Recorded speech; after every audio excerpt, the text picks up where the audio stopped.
Imagine, it's around 2560 BCE.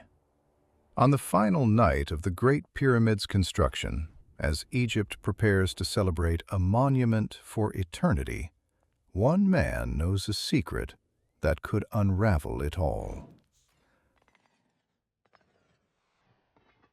For the better part of 2 decades, the Giza Plateau has been a symphony of organized chaos, a whirlwind of dust, sweat, and sound, as over 2 million blocks of stone were quarried, hauled, and set into place.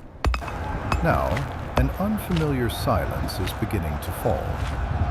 The last gleaming white casing stones are being set. The final ramps are being dismantled, and the air, for the first time in a generation, is settling. A calm, thick with anticipation, descends with the setting sun.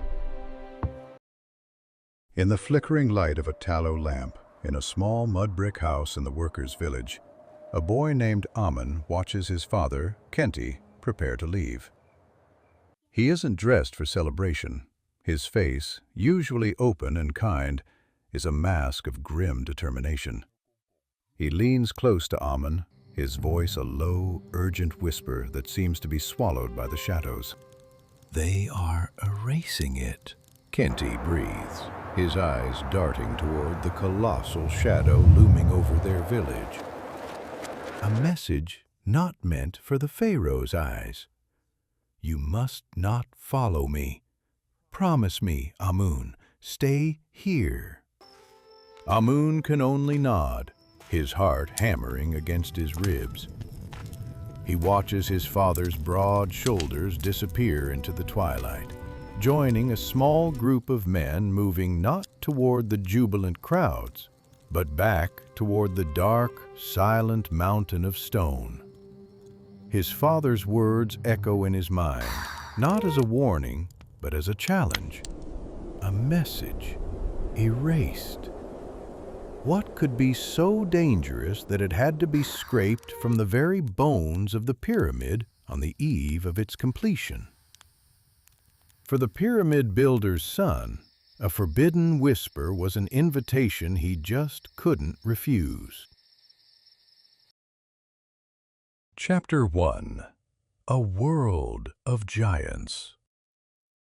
To be born in the shadow of Khufu's great monument was to be born into a world of giants.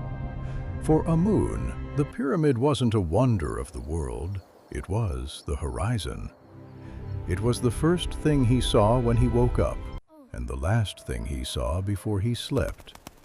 A man-made mountain that scraped the sky, its peak seeming to anchor the stars.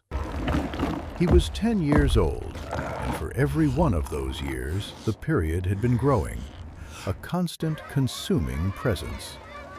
He'd never known a world without the rhythmic chipping of chisels, the grating roar of stone on stone, and the unified chants of men straining against ropes. His world was one of potent contrasts. He lived in a sprawling workers' village, a bustling city built for the thousands of skilled laborers who came from all over Egypt to build a tomb for their god-king. It was a place of organized, dusty lanes and identical mud brick houses baking under the sun.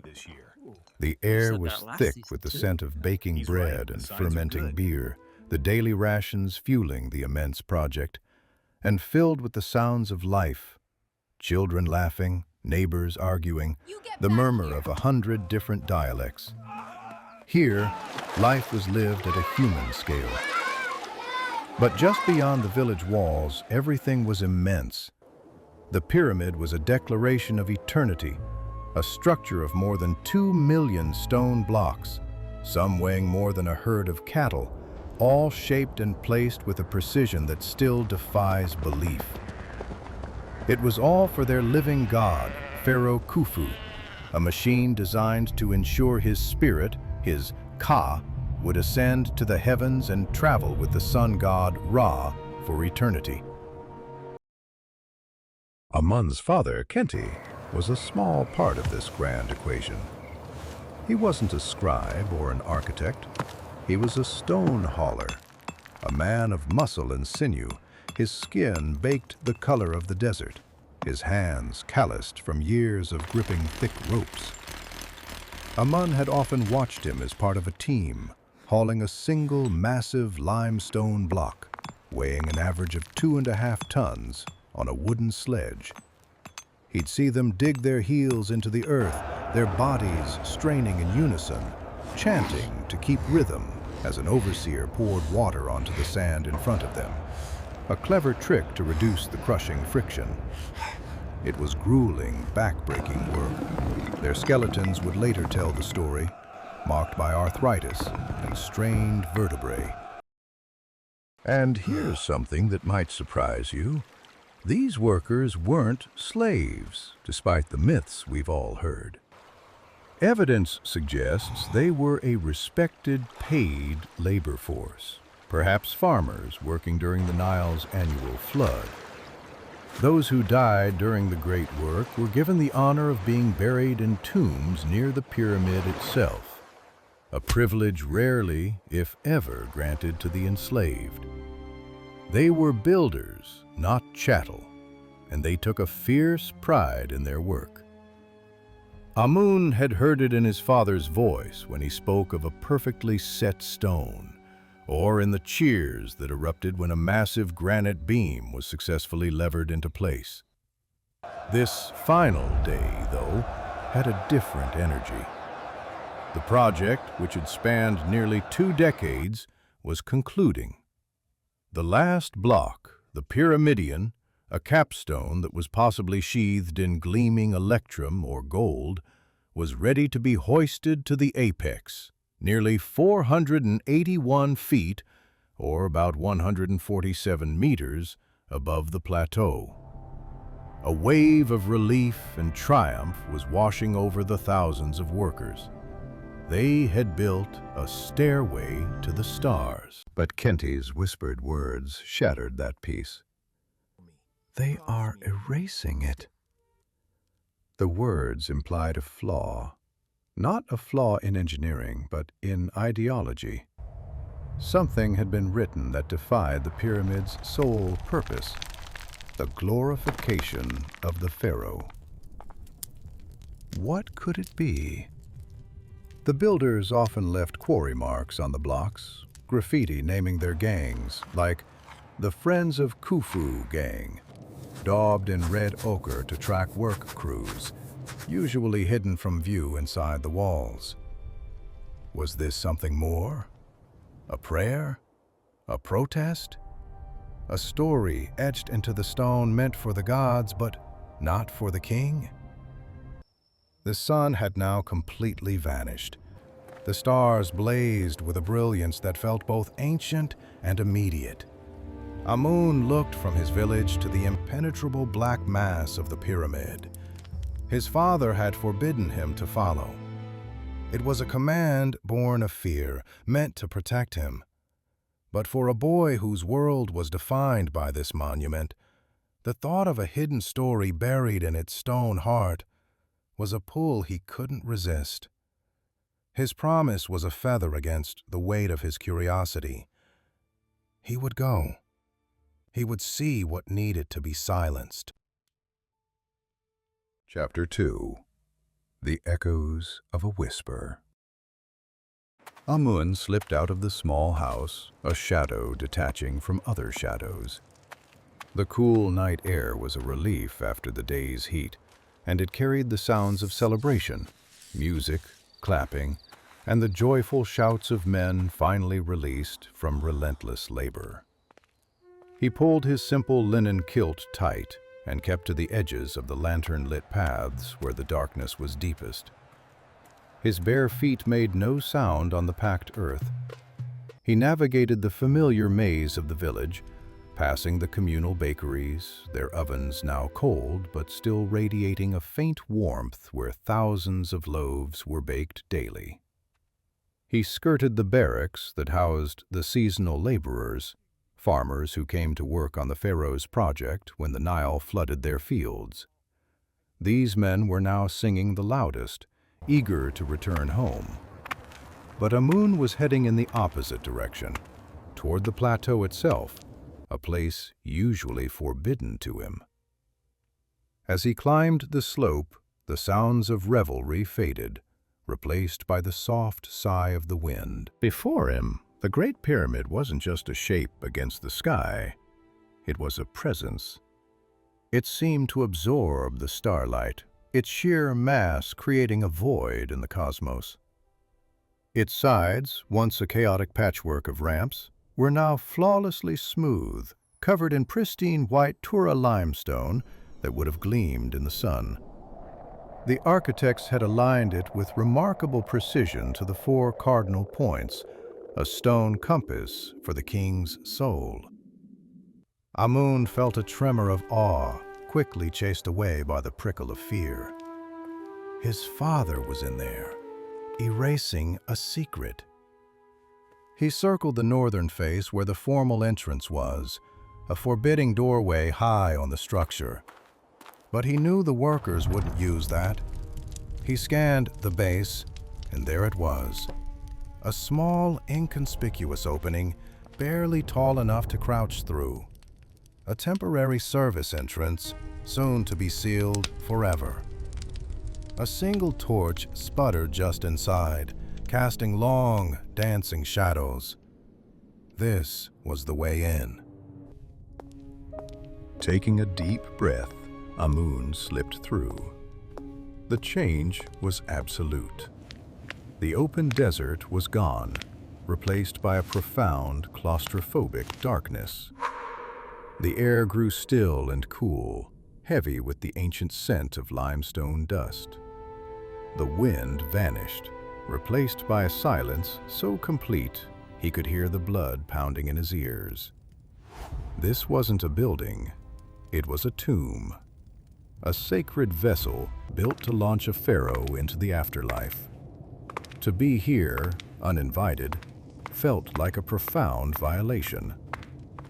He stood frozen for a moment, letting his eyes adjust. Far, far away, so faint he almost imagined it, he saw a tiny flickering point of light, the torch of the men he was following. And with it came a sound, a rhythmic, grating scrape, the sound of erasure. Steeling his nerves, Amun took his first step down the descending passage, his hand trailing against the cool, smooth stone. The ramp plunged deep into the bedrock beneath the pyramid. But the scraping wasn't coming from below. It was coming from somewhere above, somewhere within the pyramid's core.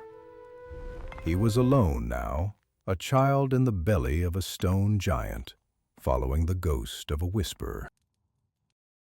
Chapter 3. The Secret Entrance into the Pyramid. Amun moved through the pyramid's circulatory system like a ghost. He left the main passage at an intersection where a rough-hewn granite plug blocked a corridor, a security measure to seal the tomb after the burial. To the side, almost hidden, was a narrow vertical shaft, little more than a crawl space for the men to get out after setting the plugs. It was a tight squeeze, filled with loose dust and the oppressive weight of millions of tons of stone. As he climbed, the scraping sound grew louder, accompanied by grunts of exertion and sharp commands from an overseer. These were not the triumphant sounds of builders, but the furtive noises of men erasing a transgression. He emerged into another corridor, this one ascending, its walls polished so smoothly they felt like silk.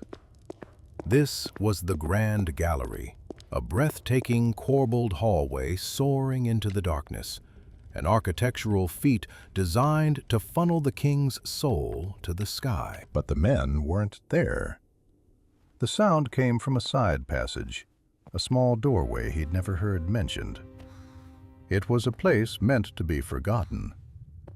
He crept towards the light, his heart a frantic bird in his chest. Peeking around the corner, he finally saw them. In a small, rectangular antechamber, about the size of his family's home, a dozen men worked with feverish intensity. His father, Kenty, was among them. Their bodies, slick with sweat in the torch-lit air, were focused on the walls. They held heavy smoothing stones and sharp copper chisels, but they weren't carving, they were scraping, methodically scouring the limestone, grinding whatever had been there into a fine white powder that coated the floor like snow. An overseer, a man Amun recognized, named Nebu, stood with his arms crossed, his face a mask of cold authority. The fear in the room was as thick as the dust. Amun shrank back, his mind racing. Why this chamber? It wasn't the king's chamber or the queen's chamber. This room was plain, undecorated. Perhaps that was the point. A message hidden where no one would ever think to look. He waited. The scraping finally stopped. Nebu, the overseer, inspected each wall with his torch, grunted in grudging approval, and motioned for the men to gather their tools. They moved with weary relief. Kenty's eyes swept the corridor, and for a terrifying second, Amun thought he'd been seen. But his father's gaze passed over him, and the group departed, their footsteps swallowed by the silence. Amun waited until the last echo died, then crept into the chamber. The air was choked with fine stone dust. The torches the men had left behind cast a warm, pulsating glow on the walls. At first glance, the room was perfect. The walls were smooth and blank. The job had been done well. Disappointment warred with relief. He had come all this way for nothing. He reached out a hand, his fingers tracing the cool, clean surface. And then he felt it. A subtle imperfection, a slight roughness, a texture different from the surrounding stone. It was a line, a deliberate, man-made line that hadn't been fully obliterated. His breath catching, he grabbed an abandoned torch and held it close to the wall. In the raking light, he could see it. Not one line, but many. The ghosts of an inscription. The faint outlines of hieroglyphs, scoured but not entirely erased. The deep cuts of the original carver had left scars in the bone of the pyramid itself. He moved the torch along the wall, his eyes wide. He couldn't read the complex symbols, but he recognized some. The faint outline of a star, the symbol for the heavens, the shape of a reed leaf, the unmistakable figure of a kneeling man. But this man held a tool, a chisel. Then he saw a cartouche, the oval ring that always surrounded a royal name. But this one didn't contain the symbols for Khufu. It contained something simpler, the faint, scarred outline of a human foot, a symbol of walking, of journeying. The full message was lost, ground into dust. But the remnants, the scars on the stone, told their own story. This wasn't from the pharaoh. This was something else entirely. It was a message from the builders. Implications crashed down on him with the weight of the pyramid itself. In this monument to deify one man, a group of workers had dared to carve their own testament. Maybe it was a list of their names, maybe a prayer for their own spirits, or maybe it was a simple, profound, and heretical declaration. We were here. We built this. We, too, are eternal. This wasn't a construction flaw. It was an act of rebellion, an assertion of identity in the face of the overwhelming divinity of the king. In a world where the pharaoh was everything and the common man was nothing, such a message was more dangerous than a crack in the foundation. It had to be silenced. Chapter 4. The Scars in the Moonlight. As you settle into comfort, let your mind drift back to that small, secret room deep within the heart of the Great Pyramid.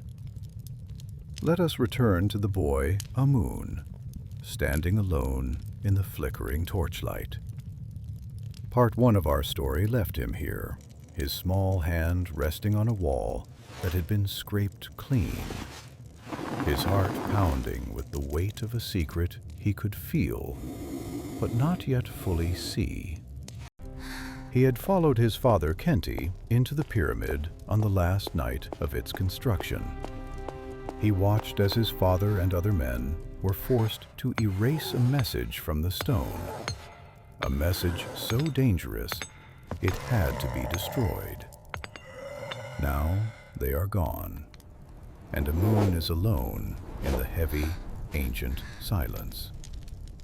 The air is thick with the dust of the erased words, a fine powder that coats the floor like fallen snow. He stands perfectly still, listening. The only sound is the gentle hiss of the torch and the quiet thrumming of his own blood in his ears. He is a child in the belly of a stone giant, and a strange sense of calm begins to settle over his fear. He was not meant to be here, but he feels a deep, quiet pull to this place, to this wall. He waits, and as he waits, something remarkable begins to happen. The torch in the corner sputters, its light dimming for a moment. And into that growing darkness, another light appears. It is not the warm, dancing light of a flame. It is a thin, silver line, impossibly pure, creeping slowly from a crack high up in the ceiling. A forgotten airway to the outside world, aligned perfectly with the moon. As you listen, you can picture this beam of moonlight, as thin as a thread, as it touches the top of the scraped wall. It moves with the slow, steady pace of the turning earth. It is a gentle light, a patient light. And where it touches the stone, the wall's secret begins to breathe again.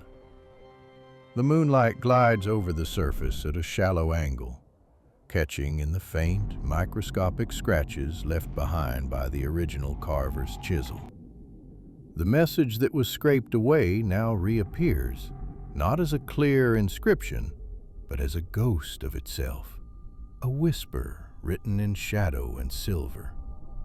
The dust in the air catches the light, making the ghostly symbols seem to hover just above the stone. Amun holds his breath. His heart is no longer pounding with fear, but with a profound sense of wonder.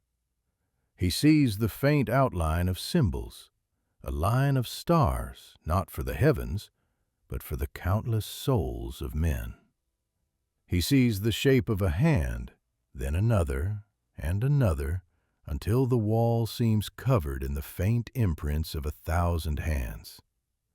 He sees a symbol for a single drop of water, the sign for sweat, repeated over and over. And at the center, where the cartouche of the pharaoh should be, he sees something else. The symbol for Ka, the eternal soul. But it is woven together with the symbol for many, our souls. The message was not a curse or a threat. It was a prayer, a quiet, defiant claim to eternity, not for a king, but for the thousands who had given their lives and their strength to build this mountain of stone. It whispered, "We were here. Our hands laid these stones. Our sweat consecrated this ground. Remember us." Tears welled in Amun's eyes. He understands the power and the danger of this message. In a kingdom built for one God King, this was a testament to the godliness of every man. His hands shaking, not from fright, but from the sacredness of the moment, he searches the floor. He finds a flat, broken piece of plaster, a shard no bigger than his palm. With a small chip of charcoal from the sputtering torch, he begins to copy the faint symbols. He works quickly, his small fingers tracing the ghostly lines as the beam of moonlight continues its slow journey down the wall. He captures the hand, the star, the drop of sweat, and the symbol for our souls. Just as he finishes the last symbol, the silver light touches the bottom of the wall and vanishes. The room is plunged back into near darkness. The message is gone. The wall is blank once more. Amun carefully tucks the precious shard into the waistband of his simple linen kilt, the plaster cool against his skin. The secret is his now. He turns and quietly, carefully, finds his way back through the dark, silent passageways and out into the cool desert night. Chapter 5. The Shard and the Silence. You can feel the story gently shift now, like sand moving in a slow, quiet breeze. Time begins to flow. The days and years pass. The Great Pyramid of Khufu is sealed.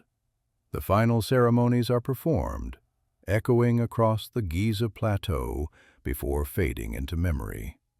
Life in the workers' village, once a place of constant rhythmic labor, begins to change. The songs of the stone haulers are replaced by the quiet sounds of families packing their belongings, of goodbyes spoken in the dust. The great project is over. Amun grows older. The boy who crept into the pyramid is now a young man. His father, Kenti, grows weaker, his broad shoulders stooped from a lifetime of pulling impossible weights. He never speaks of that night, but sometimes Amun sees him looking out at the great, silent pyramid, and a shadow of understanding passes between them, a secret held in a shared silence. All this time, Amun keeps the shard. It is his most guarded possession. Some nights, when the moon is full, he takes it out from its hiding place, a loose brick in the wall of their simple home. In the moonlight, he traces the symbols with his finger. Our souls remember us. The message does not fade. It is a quiet truth he holds in his hand, a connection to the heart of the great mountain. One evening, as twilight paints the sky in shades of violet and soft rose, he feels a need for peace. He walks away from the shrinking village, out toward the edge of the vast desert. In your mind, you can feel the air growing cool on your skin. You can see the first stars beginning to appear in the deep blue above, sharp and brilliant. The only sound is the gentle sigh of the wind as it skims across the endless dunes. It is a moment of perfect, deep tranquility. Amun finds a place among a small cluster of dark, ancient rocks, sheltered from the wind. He kneels down on the cool sand. He takes out the shard one last time, looks at the symbols, and then, with a feeling of peace, he begins to dig a small hole with his hands. He places the shard inside, gently, as if laying a memory to rest. He presses the soft sand over it, smoothing the surface until it looks untouched. Perhaps he buried it to protect the secret forever. Perhaps he was offering it to the future, a message in a bottle, cast into an ocean of sand and time. Or perhaps he simply understood that the world was not yet ready for such a truth, and so he returned it to the quiet earth, where it would be safe. Now let your mind drift even further. Imagine the centuries flowing by like a silent river. Imagine the sand piling up, burying the rocks, burying the shard deeper and deeper. Imagine the world changing, empires rising and falling, while the pyramid stands, silent and immense. And now imagine today. A visitor, or perhaps an archaeologist, stands on that very patch of ground, their shoes just meters above the buried shard.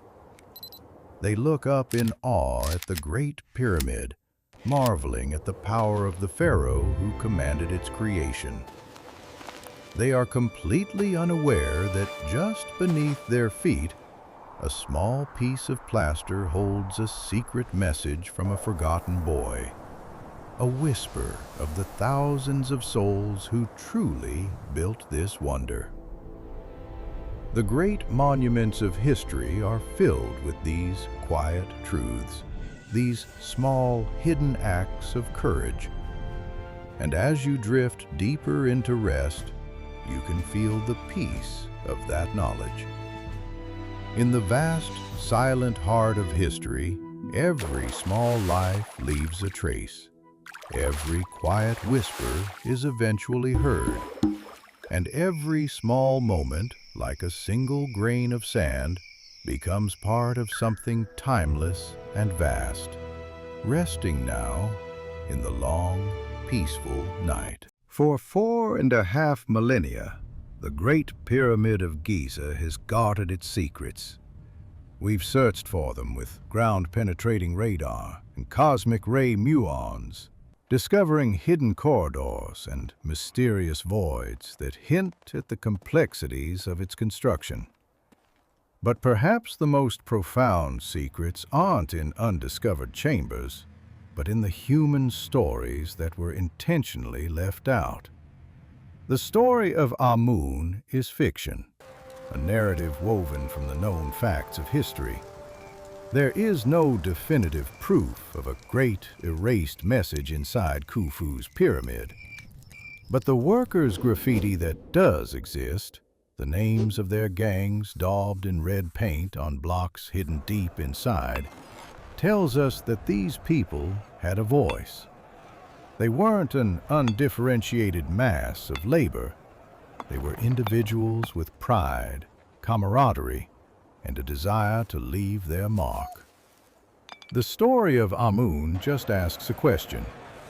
What if, on one occasion, that mark went too far? The pyramid was a message to the heavens, an engine of immortality for a king. I think I'll go with this one. But the echoes of the builders' lives, their hardships and their pride, are still there, in the tool marks on the stones and the bones buried in the sand. And perhaps the most enduring message of this incredible monument isn't about the divinity of a single pharaoh, but about the extraordinary collective power of the thousands of ordinary human beings who raised a mountain to the sky. What do you think the hidden message said? Share your theories in the comments below. And for more journeys into the forgotten corners of history, be sure to subscribe. The Great Pyramid stands as a monument to what humanity can achieve. But it is also a reminder that for every story carved in stone for a king, 1,000 others are whispered on the wind, waiting to be heard.